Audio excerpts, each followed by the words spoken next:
오늘 말씀은 창세기 31장 말씀입니다. 본문은 야곱이 라반의 집을 떠나게 되는 그런 내용으로 어려운 환경에 처한 이 야곱의 삶을 통해서 하나님께서 어떻게 인도하신지를 말씀해 주고 있는 것이죠. 그렇다면 야곱이 라반을 떠나게 된 이유가 무엇인가라는 거죠. 먼저 라반의 아들들이 하는 말을 들었기 때문에 그렇습니다. 1절에 기록된 대로 라반의 아들들이 하는 말은 야곱이 아버지의 소유를 다 빼앗고 아버지의 소유로 말미암아 재물을 모았다는 그런 내용이었습니다. 라반이 품삯을 제대로 준 것은 전혀 생각하지 않고 이제 불어난 야곱의 소유를 시기하며 오히려 빼앗겼다고 모함하고 있는 것이죠. 뿐만 아니라 이 절에 보면 라반의 안색을 보니까 야곱을 대하는 태도가 예전과 같지 않다라는 것이죠. 그것을 보았던 것입니다. 무슨 말인가 하면 라반과 그의 아들들의 태도가 전혀 달라져서 오히려 이제는 야곱을 적대시하고 있다는 것을 알게 된 것이죠. 이런 상황 가운데서 결정적으로 하나님께서 야곱에게 3절에 이렇게 말씀하셨습니다. 내 조상의 땅, 내 족속으로 돌아가라. 내가 너와 함께 있으리라. 이렇게 말씀하신 것이죠. 이 야곱은 조금도 주저함이 없이 사람을 보내어 라헬과 레아를 불러놓고 이 자초지정을 설명하고 나서는 떠나기로 결정했던 것입니다. 사랑하는 성도 여러분, 하나님은 우리의 삶과 말씀을 통해 하나님의 때를 깨닫게 하시고 주의 뜻을 이루시도록 인도하시는 줄로 믿습니다. 그동안의 야곱의 삶이 어땠습니까? 눈이 어두운 아버지 이삭을 속여서 축복권을 가로채고 팥죽 한 그릇으로 장자권을 빼앗은 이 야곱이 형의 살인적 위협에 도망치듯이 고향을 떠나서 외삼촌이 사는 하란에 도착해서 살아왔던 삶이 어떠했습니까? 외삼촌 라반은 자신의 딸들로 야곱을 속여가면서 일을 시켰고 심지어 품삯을 10번이나 변경하는 이 불합리한 구조 속에서 무려 20년이라는 세월 동안 일을 해온 것이죠. 그들의 태도가 돌변한 이유가 무엇일까요? 한마디로 물질 때문인 것입니다. 어느 순간부터 야곱이 자신들보다 재산이 많아지자 이제는 가족이고 형제라는 생각이 아니라 마치 대적처럼 자신들의 것을 빼앗았던 것으로 생각하기 시작했다는 것이죠.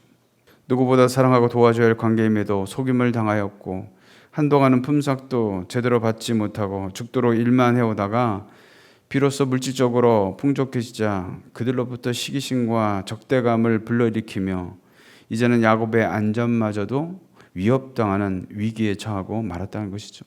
사랑하는 성도 여러분, 남들보다 발빠르게 내 몫을 잘 챙기고 필요하다면 적당히 속이고 빼앗아서라도 이 어려운 세상을 사는 것이 이 세상을 잘 사는 처세술이라고 혹시라도 그렇게 생각하고 계십니까? 결코 그렇지 않다는 것을 우리는 기억해야 합니다. 야곱을 한번 생각해 보십시오. 아버지와 형을 속이고 자신의 몫을 챙겼던 야곱이 그를 속이는 라반 앞에서 고전하면서 자칫 품삯도 받지 못하는 그런 모습으로 살아왔다는 것을 우리는 기억해야 합니다. 이 세상의 논리가 바로 이런 것들이죠. 적당히 타협할 줄 알고 필요하면 속여야 하고 경우에 따라서는 내 몫을 챙기기 위해서 남을 눌러서 빼앗아서라도 차지하며 살라고 이야기합니다. 그렇게 세상은 말을 하고 있죠. 야곱 역시 베델에서 하나님을 만났지만 그의 삶의 모습은 여전히 죄성을 가진 인간의 모습에 불과했던 것입니다. 그러나 하나님이 이렇게 인간의 삶의 환경을 통해서 간섭하시고 하나님의 역사를 계속해서 진행해 가시는 줄로 믿습니다. 오늘 원문에 보면 1, 2절에 바로 이어서 시간의 간격 없이 3절에 여호와께서 말씀하셨다라는 것이죠. 무슨 말인가 하면 지금 야곱이 떠나야 할 상황들을 듣게 하시고 보게 하신 후에 바로 3절에 말씀하셨다는 것이죠. 한마디로 하나님이 개입하신 것이죠. 속임수와 시기와 질투 그리고 적대감이 난무하는 인생을 향해 하나님은 다시금 말씀을 주시고 과연 누가 그 인생을 이끌어가고 있는지 분명히 알게 하신 줄로 믿습니다. 하나님의 말씀을 주신 이유가 무엇이겠습니까? 한마디로 야곱이 당한 위기를 도우시기 위해서다라는 것이죠. 위기에 빠진 야곱의 삶 가운데 하나님께서 함께 하실 것을 약속하고 계신 것입니다. 왜 이것이 중요하겠습니까? 그 이유는 설령 야곱이 모든 식솔과 양떼를 이끌고 도망치듯이 하란을 떠난다 해도 마치 출애굽한 이스라엘 백성을 향해서 애굽의 군대가 추격해 오듯이 라반이 추격해 온다면 피할 방법이 없었기 때문에 그렇습니다. 그러기에 하나님은 24절에 밤에 라반에게 현몽하여 경고하신 것이죠. 너는 삼가 야곱에게 선악간에 말하지 말라.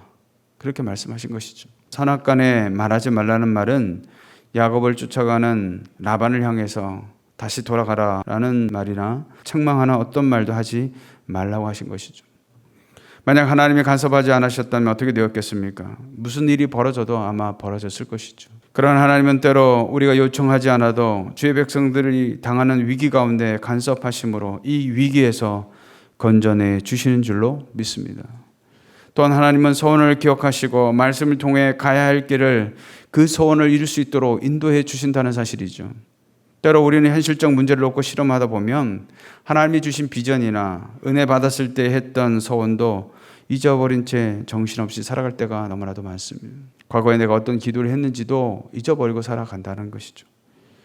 야곱 역시 하란에서 20년을 지내면서 가정을 이루어 거부가 되는 동안 베델에서 했던 소원도 다 잊고 살았다는 것이죠.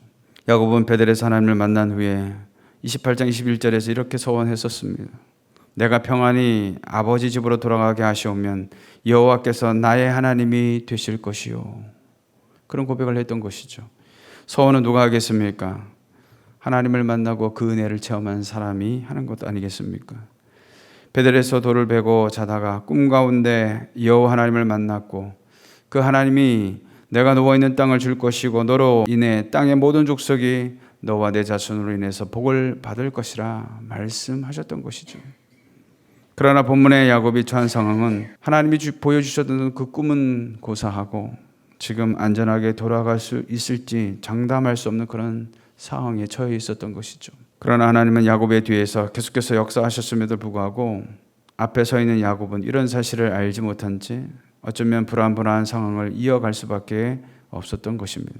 그럼에도 하나님은 야곱의 소원을 이루도록 도우시고 보호하시며 선한 길로 인도해 주신 줄로 믿습니다. 사랑하는 성도 여러분, 이것이 바로 하나님의 은혜요 놀라운 섭리인 줄로 믿습니다.